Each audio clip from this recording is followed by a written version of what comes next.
على رسول حبيب رؤوف رحيم الحمد لله حمدا كثيرا طيبا مباركا فيه كما يحب ربنا ويرضى চমৎকার সুন্দর আয়োজনে জামাত ইসলামী সাংবাদিকদের সম্মানে আজকের ইফতার মাহফিলে আমার প্রাণপ্রিয় সহকর্মী সাংবাদিক বৃন্দ যারা উপস্থিত আছেন এবং নেতৃবৃন্দ যারা আছেন সকলকে জানাচ্ছি আমার পক্ষ থেকে আন্তরিক শুভেচ্ছা অভিনন্দন এবং মোবারকবাদ। শুরুতে কাজী নজরুল ইসলাম রহমতুল্লাহি আলাইহির একটি চরণ দিয়ে শুরু করছি।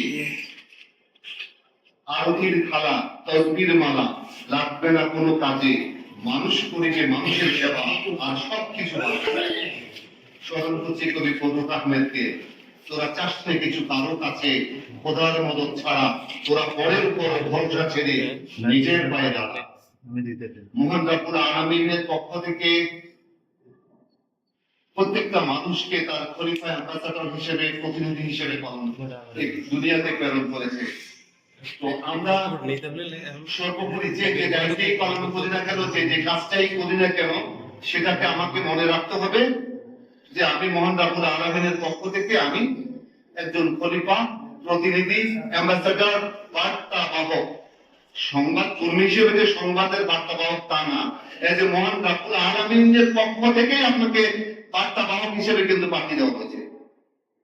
আর যে মানুষ জানে সে কোথায় যাচ্ছে, দুনিয়ার মানুষ তাকে কিন্তু পথ ছেড়ে দেয়। কারণ কাজ করলে কাজ হয়, সে কাজটা জানতে হয়, জানলে কাজ সহজ হয়। আমি গাজীপুর মহানগরীর মজলিসের সুরার অন্যতম সদস্য মাওলানা আব্দুল লতিফ, আমাদের থানার গণপরিষদের সদস্যবৃন্দ উপস্থিত আছেন।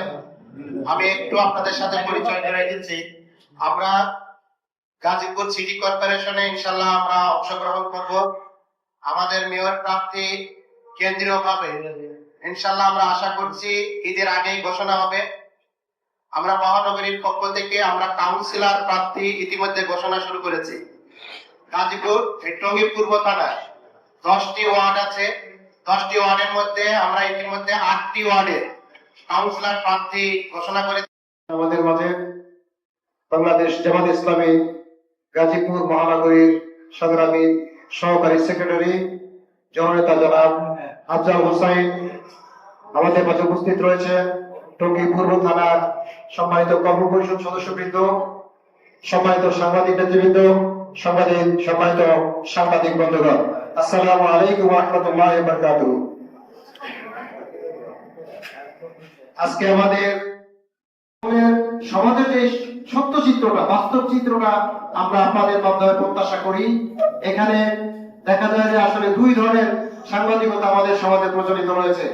আমি আশা করব বাংলাদেশে এখন এমন একটা প্রেক্ষাপট আলহামদুলিল্লাহ তৈরি হয়েছে 5ই আগস্টের পরে, যে এখন সাংবাদিক বন্ধুরা আপনার নির্দ্বিধায় আপনাদের যে সত্য যে মত রয়েছে সেটা আপনারা প্রকাশ করবেন। আমরা সবসময় আপনাদের সাথে ছিলাম, আমরা আপনাদের সাথে আছি। আপনাদের সকলের সার্বিক সহযোগিতা কামনা করে আজকে সবাইকে ধন্যবাদ জানিয়ে আমার স্বাগত বক্তব্য এখানে শেষ করছি। আসসালামু আলাইকুম ওয়া রাহমাতুল্লাহি ওয়া বারাকাতুহু।